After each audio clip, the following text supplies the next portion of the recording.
Well guys, now that I've got the upper control arm in place, and I've got my shock in place, so I can tell what my travel is going to be, I need to build a bump stop for the front suspension. So that's what this video is going to be. This is what I've got so far. It's a 1.25 inch with a pad that I've welded on the bottom for the bump stop, and then this is 1.5 inch, and this fits inside of it. So what I want to do, I've got the lower control arm in the full up position. I've actually got about 3/4 inch of a gap here, so that actually when this bottoms out on the bump stop, it's not in this picture, but it's about 3/4 inch thick. So I want to let it be able to squish some before the shock actually bottoms out. Plus the shock's got about 1/4 inch rubber bumper on there as well, so if I go with 3/4 inches here, that should give me a rough enough space. So I'm trying to figure out right now where roughly I want to mount this. The further out I am here, the less stressful it'll be on the lower control arm. However, the further away I get from the frame, the more stress it'll be on whatever piece I make to join it from here to here.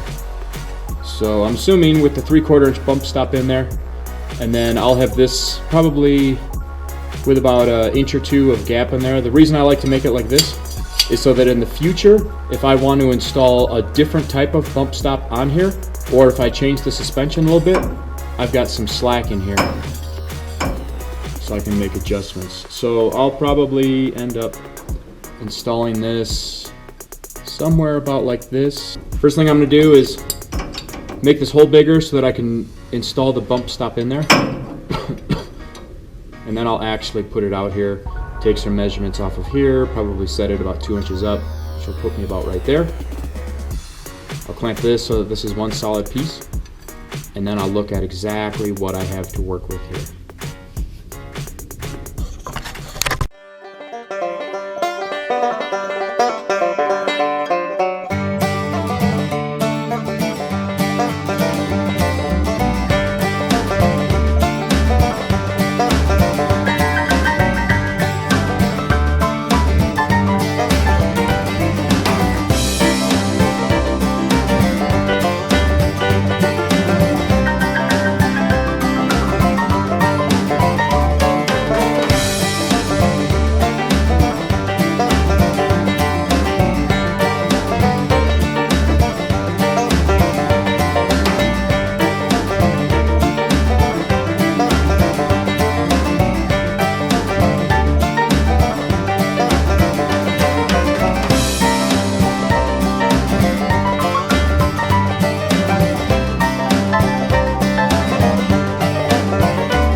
So I've been working on the bump stop parts quite a bit over the last couple of days. I mean, not a ton because I have a job and I have to go to work, but I want to show you where I'm at so far before I weld things up. So initially what I did is I measured back on the control arm here, which is 13 inches on this one, how far back I want this so that I can match it on the other side, because I'm a big fan of keeping things even. So I got a line here showing me that the bump stop's 13 inches back. Then I put these vice grips. On the part of the bump stop that's going to be adjustable. I put it at 2 inches.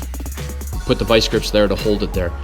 The reason I'm building it this way is so that once this is all welded, if I make some changes and let's say number one, I come across a bump stop that I like better, maybe it's longer, it'll offer a little bit more cushion, then I will be able to remove the bolt, which is going to be holding this in place, and actually change the height of this without changing any of this.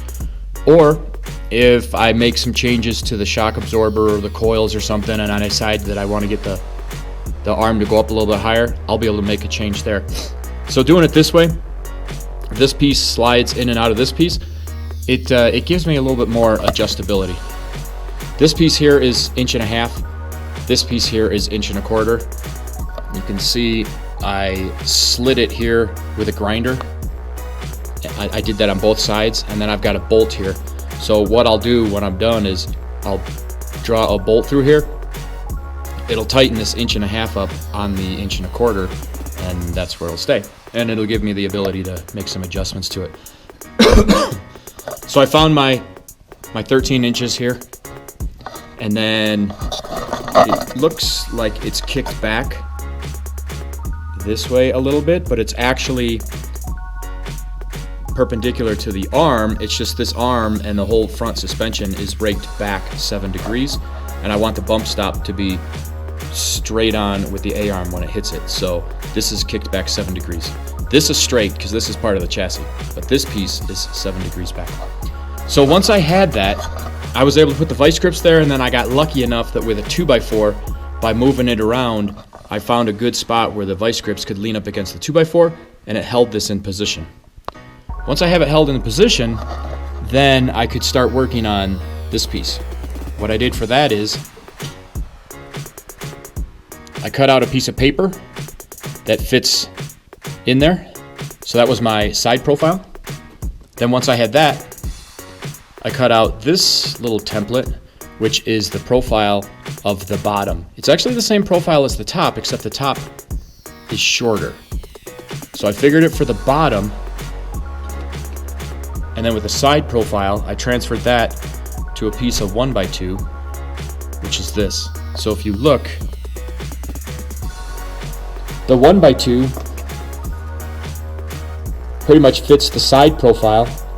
There's extra on this end and this end because the notch outs take up more space.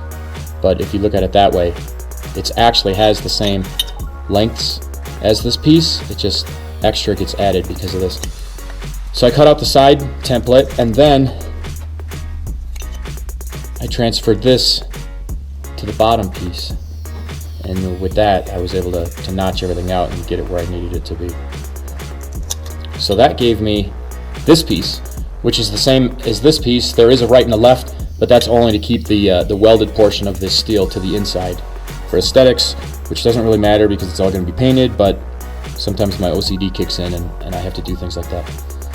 So when you take this, which is this piece, and you put it in there, then it holds it exactly where I want it. Now all I need to do is weld that up and that'll be it, but there's a little bit more to it than that. If you look at my design, this is the top piece here, this is the one for the other side. It's got the hole that goes through here. It's also got these slits through the side that get drawn in when the bolt tightens in here. Now, if the bolt goes through there, typically I don't like to have a nut welded on the back side. The reason for that is, if that nut gets buggered up and I have it welded on there, you're kind of screwed because you can't really replace it. Now I've tried to do that on almost the entire chassis. There's almost no places where I don't have an accessible nut on the back side, so that if something happens to the bolt or if something happens to the nut, rather than have to make any changes to the chassis, you can just replace the nut and the bolt. However, in this situation, because I have these slits down the side, I have to weld this piece like this. I cannot weld it over my slits, otherwise it won't work. So what that means is I will have to weld a nut back here. It's not the end of the world. I mean, it's a bump stop. It's nothing that's gonna, hold me up on the trail or anything like that. So I am gonna do it in this scenario.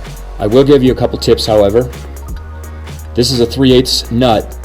This is a piece that they actually make for joining threaded rod together. It's really like 3/8 nuts stacked together.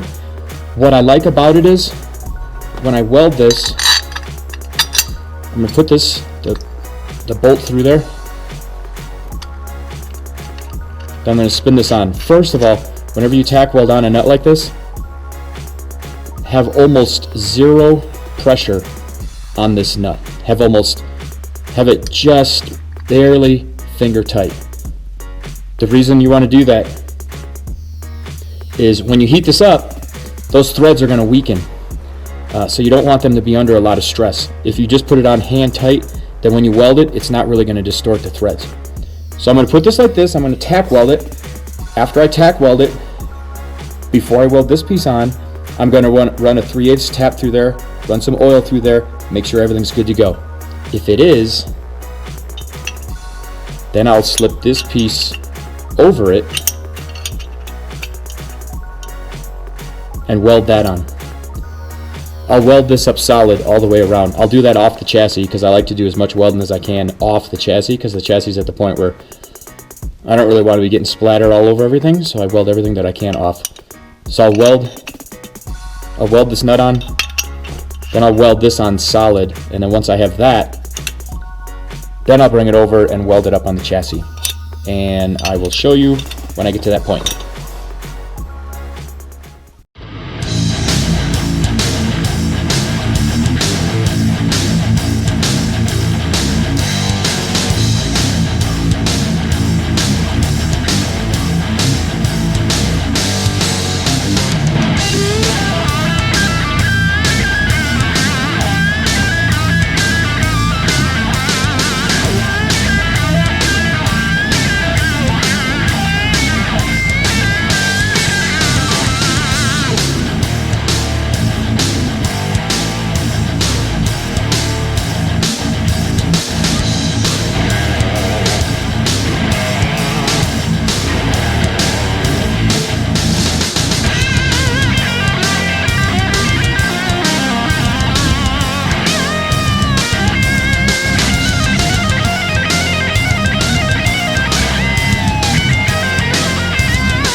Okay guys, well, I think I've got the bump stop finished, at least as far as I'm going to go at this point. I welded this part now solid to the chassis. This part I welded the other day. It's where it needs to be. I've drilled the hole through the lower piece here. I've got the bolt in there. It's drawn down. It's nice and tight. I've got a solid 2 inches of adjustability there. Well, I can show you. It's in place. If the arm comes up, it hits it where it needs to. Feels pretty solid, although really this is just me pulling up on it. It's nothing compared to if it actually was being used at a bump stop. Now that I have the bump stops, the next thing that I have to install are limiting straps. I think my limiting straps, I think I'll end up connecting them somewhere down here. And I think on the top side, I think what I'm gonna do, I think if I left this like this, if this bump stop really got hit hard, I think something in here would fail. Whether it be this piece here or this piece here. Worst being this piece, because this is part of my chassis. So I think what I'm gonna do is I'm gonna make a gusset that'll go up in here to kind of triangulate some of this. And I think at the top of this gusset, I'll have a tab that will connect the other end of the limiting strap. More than likely, that's what I'm gonna do. I'll have to make a couple of templates and see how that looks, but I think that'll be the next step. But just to show you, this is the bump stop. This part is all welded solid. However, if for one reason or another, I decide that I want to change something on this bump stop,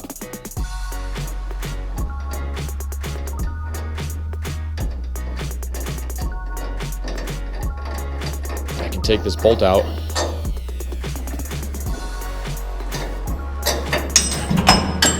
and the whole thing falls apart. This has a hole in it there.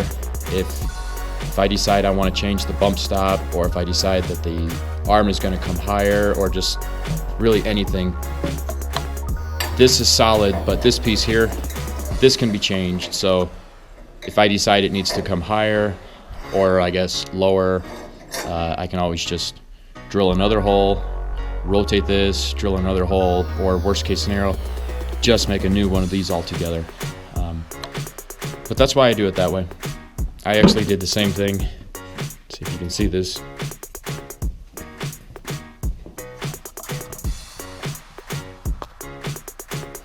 That's how I did my bump stops in the rear also. It's the same exact scenario. That way if I need to make any changes, I can. So anyways, for now, I'm considering this project done. If you guys have any questions, let me know, but hopefully I'll see you on the next project. Thanks for watching.